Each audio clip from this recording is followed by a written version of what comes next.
Otra forma de apoyar el desarrollo de profesores e instructores es ofreciéndole los servicios de un equipo interdisciplinario de profesionistas para crear nuevos cursos en línea o reestructurar programas existentes.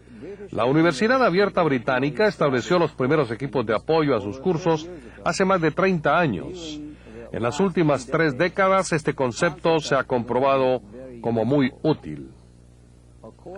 Un equipo de apoyo de este tipo, dependiendo de la tecnología que se utilice para la entrega del material instruccional, consiste de varios especialistas, incluyendo diseñadores instruccionales que ayuden en la evaluación de las necesidades del alumno, en la organización del contenido instruccional según estas necesidades y en asegurar que los objetivos de aprendizaje se hayan cumplido. Artistas gráficos y bibliográficos capaces de crear materiales visuales y producir las sesiones instruccionales del curso. Programadores de cómputo quienes escriben los códigos para el software con base en el web, crean bases de datos y diseñan diversas aplicaciones computacionales, y evaluadores quienes califican el resultado del curso. Tradicionalmente, en escuelas y universidades, los profesores que han escrito libros tienen derechos de autor y reciben las regalías de sus publicaciones. En empresas privadas, por otro lado, los materiales que producen los instructores empleados muchas veces se considera producto del trabajo, por lo que reciben muy pocas o ninguna regalías, ya que en esos casos la empresa es la dueña de la propiedad intelectual creada. Con la nueva tecnología web, cuando una universidad provee servicios y apoyo técnico a un profesor, el curso académico creado pudiera no ser propiedad intelectual exclusiva del profesor o de la universidad, sino compartida. Esta práctica colaborativa en la producción de un curso académico exige aclarar de antemano a las partes la propiedad de derechos de autor. En el caso de las videoconferencias del International Training Center, los derechos de autor están asignados a nosotros, los expositores, que venimos del mundo académico o de la empresa privada. El director ejecutivo del programa, Dr. Miguel Ángel Cárdenas, en lo personal tiene los derechos de autor del título y tema del programa, mientras que el International Training Center de San Diego State University es el productor ejecutivo que hace posible la transmisión y entrega autorizada del programa. Universidades y organizaciones de entrenamiento deben siempre aclarar sus políticas de propiedad intelectual con sus profesores e instructores. En algunas universidades hasta los materiales de los cursos académicos son propiedad de los profesores. Además, como una forma de incentivar a los profesores, algunas instituciones ofrecen compensaciones económicas adicionales cuando un curso se ofrece a un número de alumnos mayor al mínimo establecido. En otros casos, además de la compensación monetaria, los profesores pudieran recibir tiempos libres para trabajar en el desarrollo de materiales en línea. El punto importante aquí es que la educación y el entrenamiento vía medios electrónicos requiere que las instituciones y los profesores establezcan acuerdos formales sobre la propiedad intelectual de los materiales creados antes de que el trabajo se realice. Cuando la comunicación directa entre el instructor y el que aprende se realiza vía medios electrónicos, es importante que los materiales del curso se estructuren de acuerdo a ciertos principios que maximicen la eficacia del aprendizaje de los alumnos. Estos principios son también aplicables y útiles a la instrucción en el aula, sin embargo, son de importancia crítica cuando se trata de la enseñanza electrónica y el aprendizaje electrónico. Es siempre mejor que los materiales de un curso se segmenten en componentes específicos por módulos. Cada módulo debe tener uno o una serie de objetivos. Los objetivos son cognitivos o de destrezas motrices que los alumnos se supone que deberán demostrar después de pasar por el módulo. Recuerden, los objetivos son para los alumnos, no para el instructor. Algunos ejemplos de objetivos de aprendizaje son: Objetivo 1. Después de estudiar el módulo 10, el alumno deberá poder definir el concepto de anchura de banda. Objetivo 2. Después de completar el módulo 5 y ver la videocinta correspondiente, el alumno tendrá la habilidad de arreglar una cama de hospital de acuerdo a las normas reglamentarias de un hospital. El contenido de cada módulo lo determinan los objetivos instruccionales. Por ejemplo, para el objetivo 1 será necesaria una definición del concepto de anchura de banda, y la modalidad de representación será texto.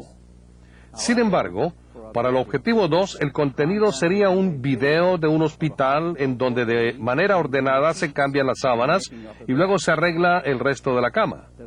Este video puede estar integrado a una página web con información adicional de texto y pudiera incluir texto y alguna narración de voz. Cada módulo debe siempre incluir actividades de aprendizaje. Para el objetivo 2, la actividad de aprendizaje sería el que el alumno de manera ordenada arregle una cama de hospital. Cada módulo debe también tener un producto o resultado concreto y un límite de tiempo. El producto para el objetivo 1 en nuestro ejemplo sería una explicación del concepto de ancho de banda en palabras propias del alumno, lo cual indicaría su comprensión del concepto. Es también importante para los alumnos a distancia cuándo es que deben entregar sus trabajos y cómo los deben presentar. Si estos productos pueden ser enviados al instructor por el alumno directamente vía correo electrónico o como un archivo anexo, esto se debe de especificar en el módulo instruccional.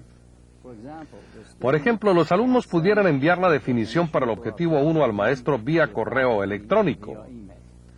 Sin embargo, en el caso de la cama del hospital, se tendrían que hacer arreglos con un centro de aprendizaje local o con un hospital de entrenamiento para que el alumno electrónico practique el arreglo de una cama y pueda así pasar la prueba. Esto nos trae a la mente otro aspecto importante de apoyo al alumno que se refiere al de crear alianzas estratégicas con otras áreas de su organización o con otras empresas, librerías públicas, centros de aprendizaje, bibliotecas, colegios y universidades para poder apoyar mejor a sus alumnos electrónicos con servicios a distancia, bibliotecarios, de laboratorio y de aplicación de exámenes de certificación.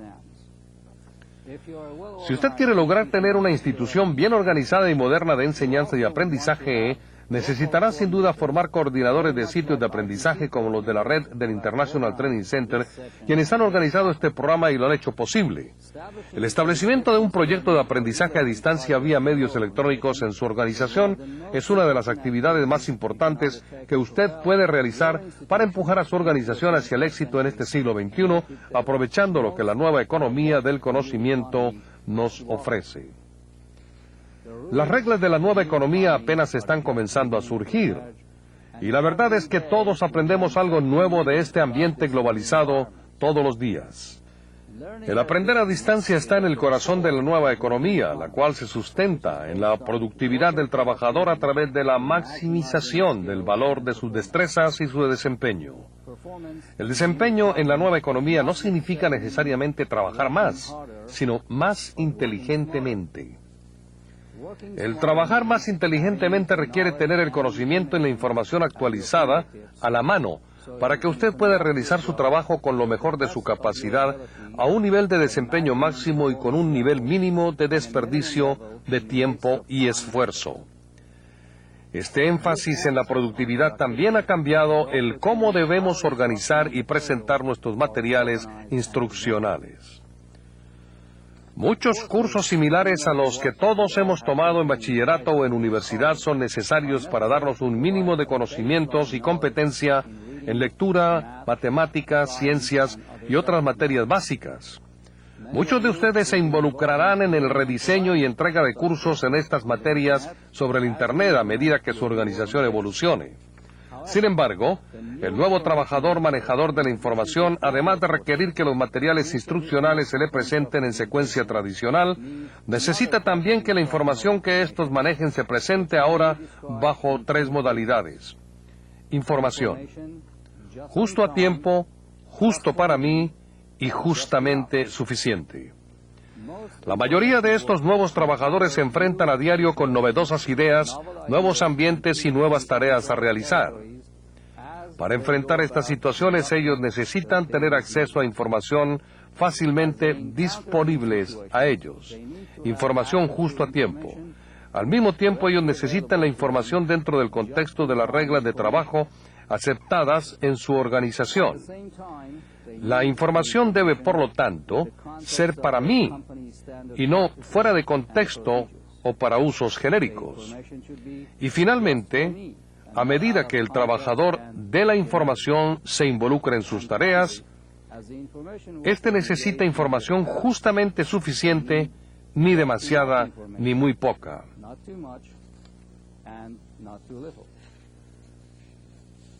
El desempeño eficiente significa el poder realizar su trabajo de la mejor manera que usted pueda dentro de un tiempo razonable y sin errores. Esto no quiere decir que usted tenga que leer 5 o 10 páginas de un documento solo para poder encontrar un párrafo o dos de lo que usted necesita conocer para poder desempeñar su tarea administrativa.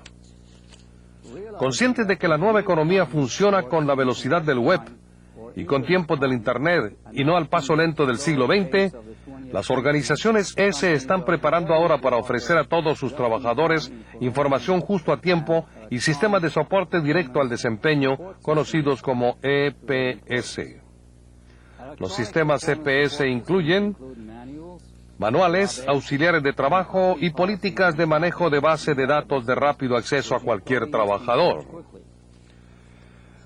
Pero el ambiente de trabajo de hoy es dinámico y cambia constantemente. Estos cambios se reflejan a través de cientos y hasta miles de mensajes corporativos por correo electrónico, minutas de reuniones de trabajo, bases de datos de ventas y desempeño, listados de centros de llamadas y una serie de otros espacios donde los trabajadores intercambian o almacenan información.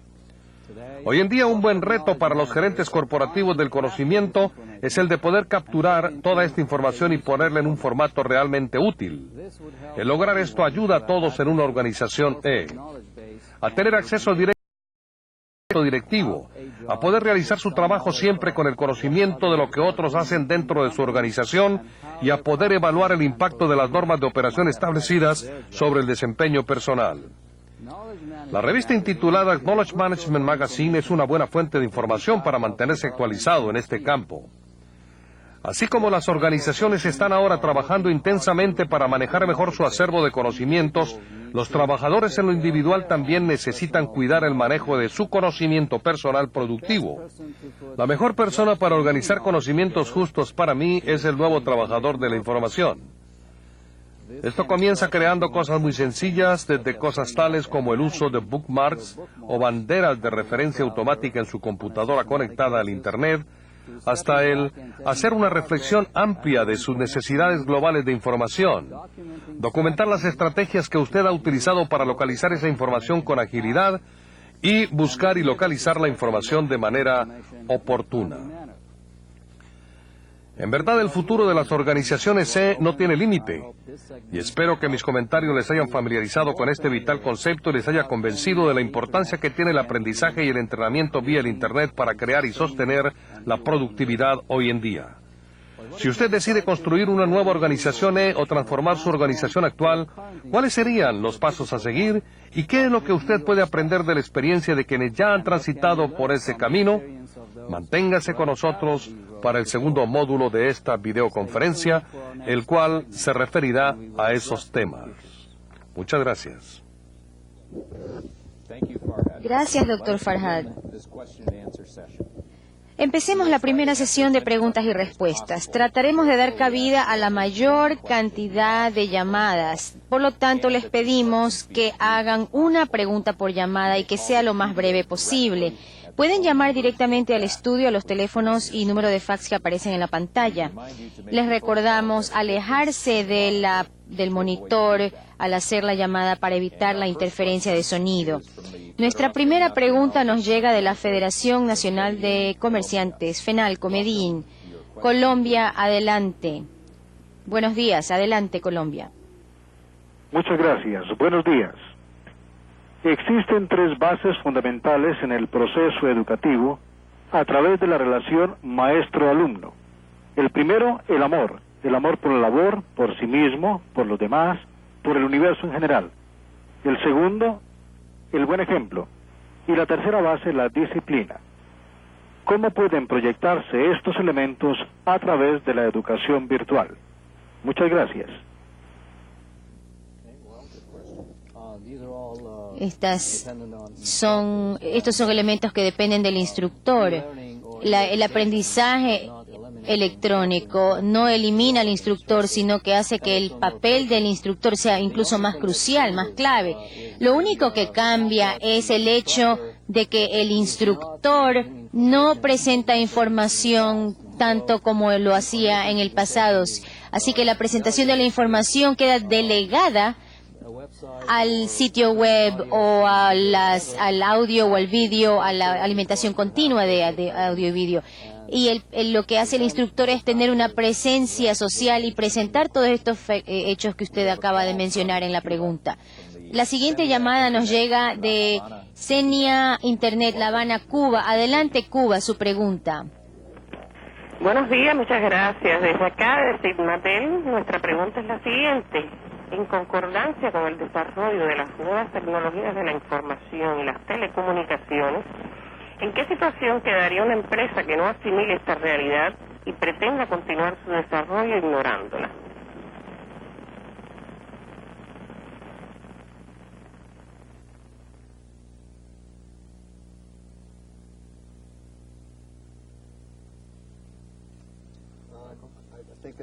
Creo que esa es una pregunta excelente y pienso que, como ustedes van a ver en la presentación que les voy a dar a continuación, las organizaciones sí están cambiando y hoy en día tendrán que utilizar más tecnología en la organización. Yo creo que si no hacen eso, no van a poder sobrevivir. ¿Cree usted, doctor Farad, que también esto ocurre en la educación, en el gobierno, en la empresa privada?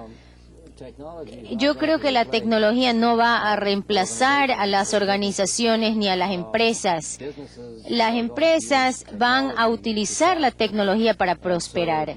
De tal manera que según cuál sea qué sea lo que ustedes quieran enseñar al estudiante y cuán rápido y cuán eficientemente quiere llegar a ellos, entonces tendrá que depender de algún tipo de tecnología.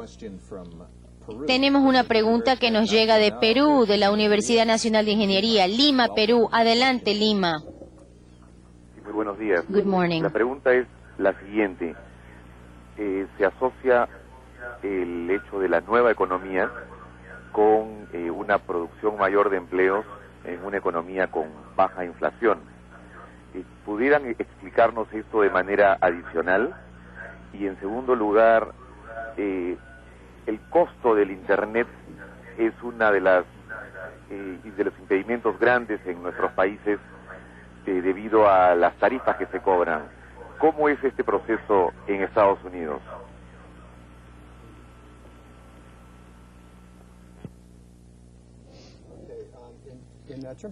En cuanto a la primera parte de su pregunta, en Estados Unidos, el Departamento del Trabajo estima que hay 350,000 puestos de trabajo en tecnologías de la información, y yo creo que es parecido a nivel mundial. En el mercado de Estados Unidos y en el mercado mundial, si ustedes tienen destrezas y técnicas de tecnología, hay mercado, hay trabajo. En cuanto al acceso a Internet, creo que ustedes van a ver que el verdadero costo es en el trabajo, en la mano de obra, y el acceso a la Internet, el costo está bajando a medida que haya más competencia en el mercado, y lo vemos también a nivel mundial. Así que yo esperaría que a corto plazo los precios bajen para los proveedores de servicios de Internet. Esta pregunta nos llega de la Dirección General de Educación Tecnológica, CETIS, México, Distrito Federal. México, adelante. Gracias, muy buenos días. Un saludo. Estamos más de 100 maestros reunidos en el CETIS 3 de los 34 planteles que son de la Dirección General de Educación Tecnológica. Nuestra pregunta es, ¿por qué como maestros nos resistimos al cambio, al uso de las nuevas tecnologías? ¿Qué podemos hacer? ¿De qué manera nos pueden orientar? Dándonos ciertos tips para el uso de estas tecnologías. Gracias.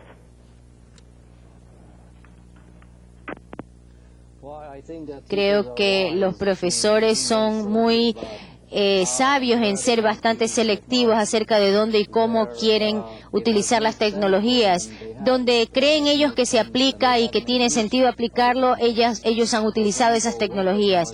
Por ejemplo, la tecnología del web es muy popular en las En las aulas, el correo electrónico también es popular entre profesores y alumnos. Pero en aquellos casos en que los profesores se han resistido a utilizar ciertas tecnologías es porque éstas no han servido sus metas. Así que los profesores son el aspecto más clave y más crucial de la implementación de las tecnologías nuevas. Los profesores deben indicar dónde y cómo y qué tecnologías necesitan, y ellos son los que lideran. No hay que imponerles la tecnología a los profesores.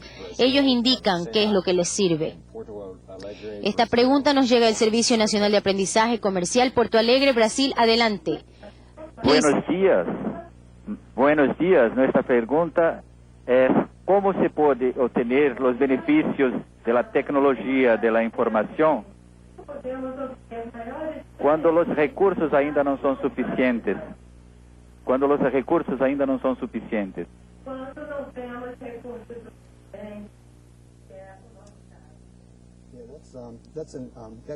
Esta es una pregunta excelente. ¿Cómo se utiliza hoy día?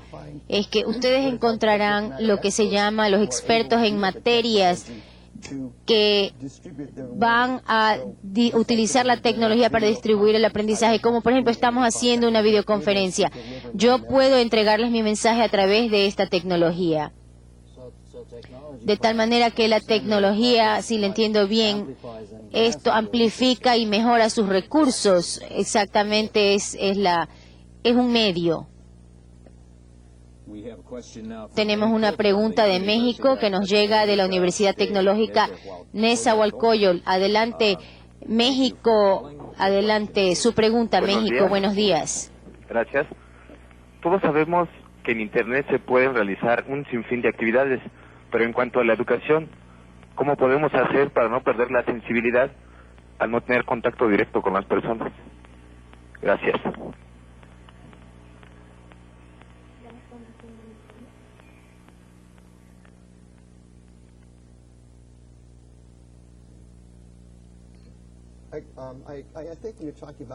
Creo que cuando estamos hablando de la Internet no es esto, sino un elemento más del aprendizaje y que ayuda a entregar el mensaje. Así que, por ejemplo, si tienen cursos en línea, los estudiantes deben, en cambio, reunirse 1 o 2 veces durante el curso, para tener una sesión colaborativa y de persona a persona. Yo tengo la otra cara de la moneda. Tengo demasiadas personas que quieren mantenerse en contacto conmigo. Recibo cientos de correos electrónicos de mis estudiantes durante, por ejemplo, la semana. Y el problema que yo tengo es exactamente al revés. ¿Cómo puedo dejar de estar en contacto con tanta gente a la vez? Tengo ahora una pregunta que nos llega del Centro Universitario de Tijuana, de la ciudad de Tijuana, en Baja California, México. Bienvenido. Adelante la pregunta. Buenos días. Nuestra pregunta es: ¿cuáles son las mejores estrategias para la instalación de una organización en una institución superior y, sobre todo, proteger la propiedad intelectual de los materiales educativos que se ofrecen a los alumnos? Gracias.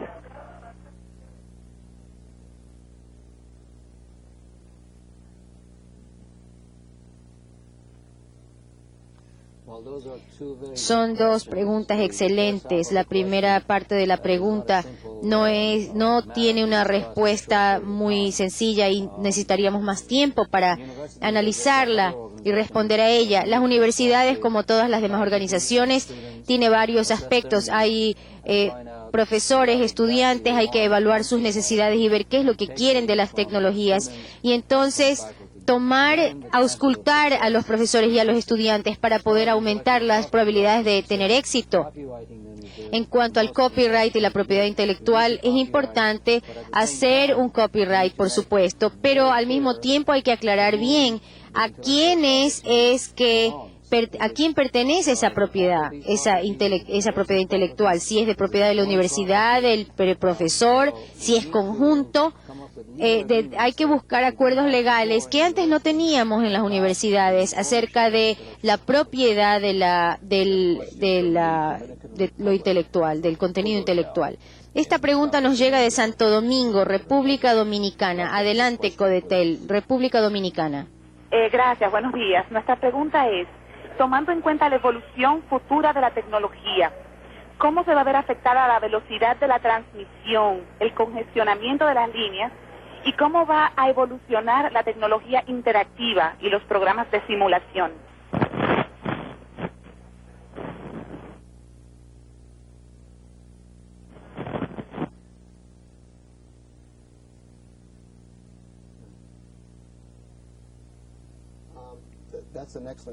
Pregunta excelente, pero ahora cuando hablamos de eso, hablamos de la infraestructura y las empresas grandes están ahora pasando de la fibra óptica al multiplexing. Lo que se ve es que si hay necesidad, habrá grandes compañías del mundo que van a construir la infraestructura para poder llevar adelante la transmisión y transportar todos los datos que se requiere transportar y evitar el congestionamiento de las líneas. Adelante, Sonora, México. Muy buen día, un saludo desde la Universidad de Sonora. Nuestras felicitaciones al doctor Farah Sabat por su excelente exposición y también al ITC por el programa. Nuestra pregunta está relacionada con el aspecto de la enseñanza electrónica y dice cómo un grupo de expositores puede impactar a un grupo numeroso de aprendices. ¿Qué acaso la evolución de la enseñanza electrónica no podría generar desempleo de los docentes? Y si esto fuera así, ¿cómo podríamos o qué estrategias podríamos seguir para contrarrestar este efecto? Muchas gracias.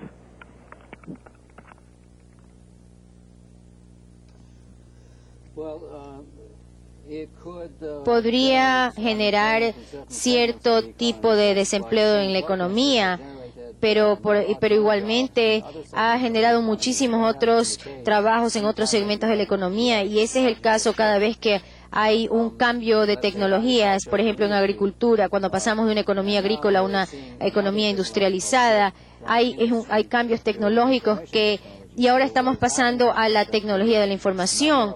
Entonces hay una serie de personas que se utilizan en la industria, está bajando, pero ahora en cambio se necesita más gente en el sector de la información, de la tecnología de la información. Pasamos a la Universidad de Espíritu Santo, Guayaquil, Ecuador. La Universidad de Espíritu Santo, adelante, Guayaquil. Sí, buenos días. El método tradicional asegura el alto grado de interacción en el aula. ¿Qué índice de interacción hay de seguro por medio del sistema de educación a distancia? ¿Qué experiencias negativas al respecto han tenido? ¿Qué se supone le sucederá a una universidad que no se actualiza? Muchas gracias. Thank you. Para ser honesto, creo que este mito de tener la interacción cara a cara, eso es exactamente lo que, como lo dice el término, hay ciertas aulas y clases pequeñas en las universidades. Por ejemplo, yo a nivel de maestría tengo de 20 a 30 estudiantes en un aula y efectivamente hay cierto nivel de interacción en el aula. Pero si pasamos a las aulas donde son programas de licenciatura, donde hay 150, 200 alumnos, no sé cuánta interacción real y verdadera existe entre el profesor y los estudiantes. Habiendo dicho esto, quiero que el nivel de interacción en realidad aumenta cuando se implementa la tecnología. Les había dicho el número les acabo de decir de cuántos correos electrónicos a la semana recibo de mis alumnos que están interesados en interactuar conmigo. La tecnología aumenta la capacidad del profesor para comunicarse con los estudiantes y también genera muchas más preguntas y más interacción de parte del estudiante, iniciativa del estudiante. Quisiera agregar también que en el sector empresarial, por ejemplo, o de negocios, no hay suficientes instructores para estar a la vez en varios sitios, así que las empresas a nivel mundial están usando estas tecnologías para poder impartir conocimiento y pasar información mes a mes a sus empleados y a todos sus miembros de la organización. Esta pregunta nos llega de México, del Instituto Politécnico Nacional de Dirección de Educación Continua. Adelante, México. Muchísimas gracias. Qué gusto poderlo saludar. Tenemos dos preguntas. Nos gustaría que pudieran profundizar cómo afectará a la biblioteca la educación a distancia y virtual. ¿Y cómo creen que influya la deuda externa de México para el desarrollo de la organización E? Muchísimas gracias.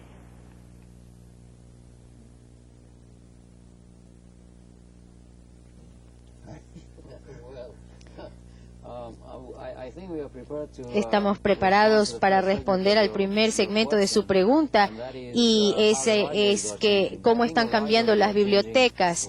Bueno, están cambiando y transformándose rápidamente. Hay un nuevo paradigma, obviamente, con las tecnologías de la información. La mayoría de los bibliotecarios y bibliotecólogos se dan cuenta que tienen que conocer las tecnologías de la información para integrar este uso en la presentación y la entrega de los servicios de biblioteca a los estudiantes y a sus usuarios en general. Así que este es un cambio que está acelerándose a nivel de todas las bibliotecas que yo he visitado últimamente incluso.